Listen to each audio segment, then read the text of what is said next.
bonjour à tous. Je me tiens devant vous par la grâce de Dieu.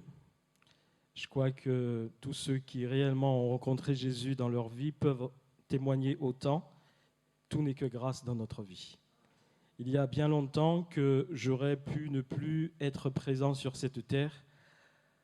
À différentes circonstances, vraiment, Dieu m'a gardé. Dieu est venu me chercher, comme il est venu chercher tous les hommes qui vivent sur cette terre. J'ai grandi, donc je suis donc originaire de la Guadeloupe, donc j'ai grandi aux Antilles, en Guadeloupe, au sein d'une famille de confession catholique, donc qui nous a inculqué, aux 5 enfants que nous sommes, donc les dogmes du catholicisme, sans vraiment pratiquer à 100% ces dogmes. C'était plus une famille qui respectait certains événements comme la Noël, le jour de l'an, voilà, à certains moments particuliers. Là, on va marquer le coup, mais dans le reste du temps, le reste des jours et de l'année, on ne se tourne pas vraiment vers Dieu et on ne cherche pas vraiment à connaître et à comprendre qui est ce Dieu dont on parle à nos enfants. Donc j'ai grandi avec cette foi catholique. C'est-à-dire, quand je dis cette foi catholique, je ne croyais pas. Je ne croyais pas. Et surtout à l'adolescence, je me positionnais en tant que personne athée. J'avais un modèle qui était un de mes grands frères, qui est toujours athée. J'espère que Dieu touchera son cœur par sa grâce. Donc je me positionnais surtout par rapport à ce frère, comme moi aussi, comme une personne athée. Et je m'évertuais donc à défendre la science contre la vérité de Dieu, vis-à-vis de toute personne qui osait me parler de Dieu. Et aux Antilles, il y a une particularité, c'est qu'il y a les adventistes du 7e jour et les témoins de Jéhovah qui font beaucoup de porte-à-porte. Et donc, on a cette habitude, cette culture aux Antilles, en fait, d'être en contact régulièrement avec des gens qui nous parlent de Dieu. Et donc, moi, je m'opposais à tout ce qui concerne Dieu, je n'y croyais pas, d'autant plus que, vraiment, personnellement, ma vie était difficile. C'était une vie de souffrance, de dur labeur. Donc, il y avait de la souffrance physique, il y avait de la souffrance morale, la souffrance psychologique. Et donc, il m'arrivait justement de lever le poing vers celui qu'on prétend être Dieu pour dire, soi-disant, il y a un Dieu. On prétend qu'il y a un Dieu, mais qui a fait que je vienne au monde dans des circonstances difficiles et que je vive donc des circonstances difficiles. Je ne comprends pas comment un Dieu pourrait exister et me permettre de vivre ce que je vis avec un père qui est très, très, très sévère, qui tout le temps donc, lançait des injures, du mépris, alors que vous étiez innocent, que vous ne faisiez rien du tout, mais on vous accusait de tout. Donc ce père nous accusait de tout. Et je m'étais même dit que jamais de toute ma vie, je n'ouvrirais le livre qu'ils appellent la Bible. Jamais.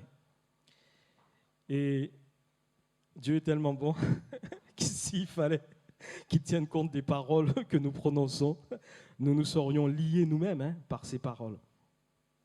Et puis est arrivé le départ, donc toute cette enfance, cette adolescence, tout ça dans la souffrance, dans beaucoup de questions, les incompréhensions. On se pose beaucoup de si, vous savez, pourquoi si, pourquoi ça. Et puis arrivé au départ du service militaire. Alors à mon époque, il y avait encore un impôt qu'on devait payer à l'État, qui était le service militaire obligatoire. Voilà, on devait consacrer 1 an de sa vie donc à la nation, au service de la nation. Donc moi, j'ai fait partie de ceux qui ont bénéficié de cela. Et je suis heureux de l'avoir fait. Je suis parti au service militaire parce que c'est là que Dieu m'attendait. Et au service militaire, il y a ce qui s'appelait donc les 2 mois de classe, c'est-à-dire on vous forme, on vous inculque les règles et les lois de l'armée. Moi, j'étais donc de la Guadeloupe, on m'a envoyé à la Martinique. J'étais donc à l'armée de terre. Alors, il faut savoir que j'avais même fait un recours au tribunal administratif pour tenter d'échapper à cette obligation. Voilà, le juge m'a appelé, on était plusieurs ce jour-là, je me rappelle, au tribunal. Chacun devait donc argumenter la raison pour laquelle il ne souhaite pas faire ce service militaire. Quand mon tour est arrivé, on m'a demandé, j'ai eu beau argumenter, il m'a dit « Ok, monsieur, vous partirez au service militaire ». Voilà. Et donc, arrivé à ce service militaire, pendant les mois de classe, donc on vous inculque tout ce qui concerne l'armée de terre, et surtout, vous faites beaucoup d'exercices physiques. Vous vous réveillez à 4 heures du matin, 3 heures du matin, 5 heures du matin, vous êtes de corvée. On vous fait aussi de belles surprises. Quand on vient vous réveiller, ils tapent avec les Rangers dans les lits. Donc vous vous réveillez en sursaut. Ils aiment faire ça, ils aimaient en tout cas faire ça. Des surprises, et puis vous ne saviez pas qu'est-ce qui vous attendait. Il fallait peut-être aller nettoyer les WC. Voilà, et on vous disait mettez votre main et tout. C'était les pompes, c'était les longues marches, les courses avec un gros sac très lourd sur votre dos, un fusil. Et surtout, on vous criait dessus. On vous criait dessus. Vous n'aviez pas la possibilité donc de vous rebeller parce qu'il y avait aussi la possibilité de partir en prison. C'est formateur, hein, c'était formateur en tout cas à l'époque. Et moi, j'ai vraiment apprécié ce moment parce qu'on en tire plus tard en fait de grandes leçons. Ce serait peut-être bien que ça soit que ça revienne. Voilà. Et donc, pendant ces mois de classe, vraiment, ça a été aussi difficile, très difficile physiquement. Entre-temps, alors je ne sais pas s'il y a trop de détails, je croisais toujours des personnes qui parlent de Dieu, mais j'étais toujours réticent. Et puis, arrivé à la fin des mois de classe, donc les choses s'ébruitaient au niveau des gradés et moi j'avais entendu dire, ainsi que d'autres personnes, qu'on allait m'envoyer en compagnie de combat qui serait positionnée en Guyane. Et je vous assure que par rapport à cette information, j'avais très peur. J'avais très très peur parce que j'étais assez résistant physiquement, mais c'était très difficile et je pensais vraiment que si c'est cette affectation qui m'était réservée à la fin des 2 mois de classe, je pensais que j'aurais pu mourir. Je me disais, je ne reviendrai peut-être pas de ce service militaire. Ça aurait été trop difficile parce que déjà, pendant les mois de classe, les activités physiques étaient très, très difficiles. Mais là, ce ne serait plus des mois de classe. On serait vraiment comme des soldats prêts à faire la guerre. Et donc, les activités que nous ferions, elles seraient bien plus difficiles que ce que j'aurais connu pendant mes mois de classe. Et je ne voyais pas physiquement, vous voyez comment je suis, hein, j'étais encore plus mince, plus maigre. Et donc, je ne voyais pas comment j'allais pouvoir résister à cette difficulté donc, de ces exigences d'activité physique en tant que soldat dans une compagnie de combat positionnée en Guyane.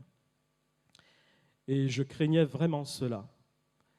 Et il y avait un garçon qui était avec nous pendant les mois de classe, qui avait de bonnes relations avec les gradés, il en connaissait certains, un Martiniquais qui était donc à la Martinique, alors ce n'est pas du tout par rapport à la Martinique, hein, c'est parce qu'il était originaire de la Martinique, il en connaissait certains.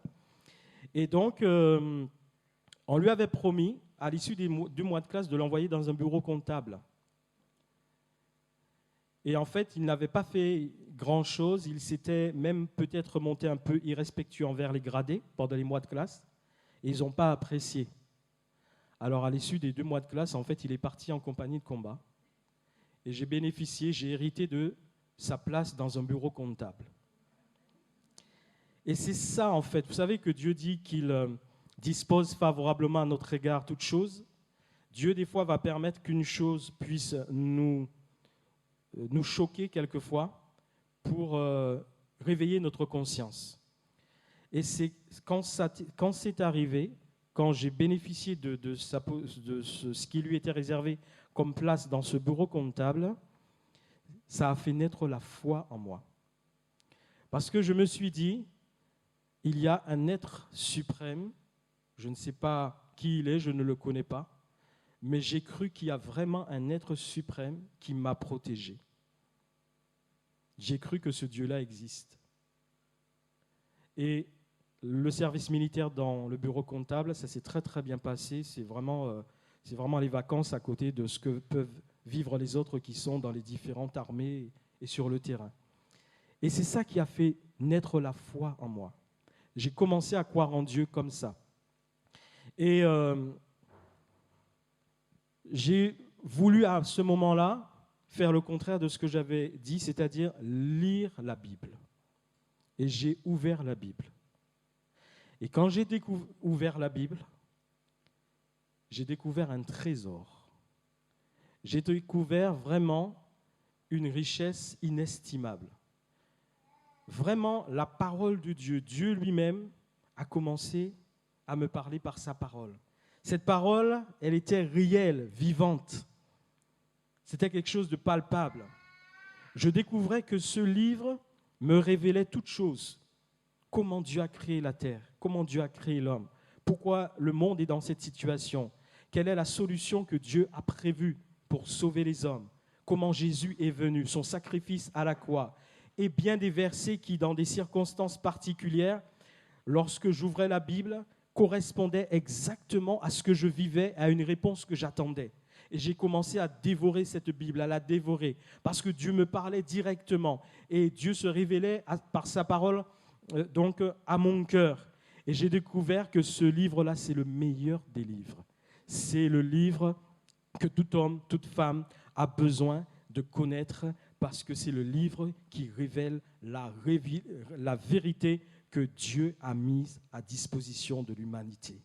Et c'est comme ça que je me suis converti. Et après, sur mon chemin, j'allais au travail. Quand je suis retourné à la Guadeloupe, il y avait une assemblée de Dieu sur mon chemin. Et je priais pour savoir où est-ce que Dieu, j'avais vu dans la Bible qu'il fallait se réunir, que Dieu avait dit, Jésus avait dit qu'il était venu pour bâtir son église, que je ne pouvais pas rester comme ça, à vivre ma foi seul. Il fallait que je sois rattaché à une communauté. Donc, je priais pour demander à Dieu de me conduire dans une communauté qui est la sienne, parce que j'avais aussi déjà vu qu'il y avait des fois des choses, il fallait faire attention. Et cette assemblée de Dieu était sur mon chemin. J'y suis entré un jour pour voir si ce qui se prêche là, si ce qui se pratique est conforme à la parole de Dieu. Et j'ai vu que ça correspondait. Rien n'est parfait, mais j'ai vu que ça correspondait. C'est comme ça que ma vie aussi d'église a pris naissance. J'ai toujours été effectivement aux assemblées de Dieu. J'ai fait beaucoup de belles expériences et je peux dire une chose. C'est la plus belle chose qui me soit arrivée de toute ma vie.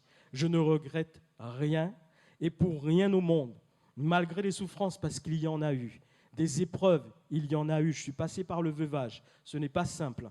Et donc, malgré tout ça, une fois qu'on a la conviction que Jésus-Christ est le chemin, la vérité et la vie, que la Bible est la parole de Dieu révélée, inspirée par le Saint-Esprit, que Dieu y a veillé pour que les hommes connaissent la vérité et trouvent dans ce livre-là les réponses à leurs questions.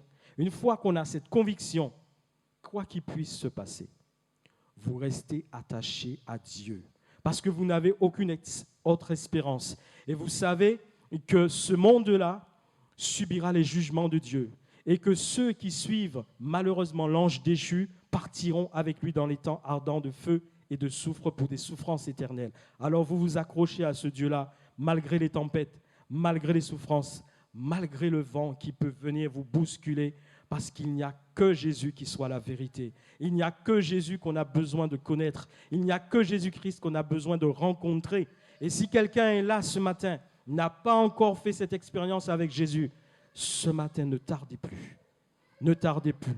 À l'instant même où le Saint-Esprit touche vos cœurs, votre cœur, venez à Jésus-Christ. C'est la plus belle chose qui vous arrive et qui vous arrivera de toute votre vie, c'est rencontrer Jésus-Christ pour le salut de votre âme, pour le pardon de vos péchés. Que Dieu bénisse son Église.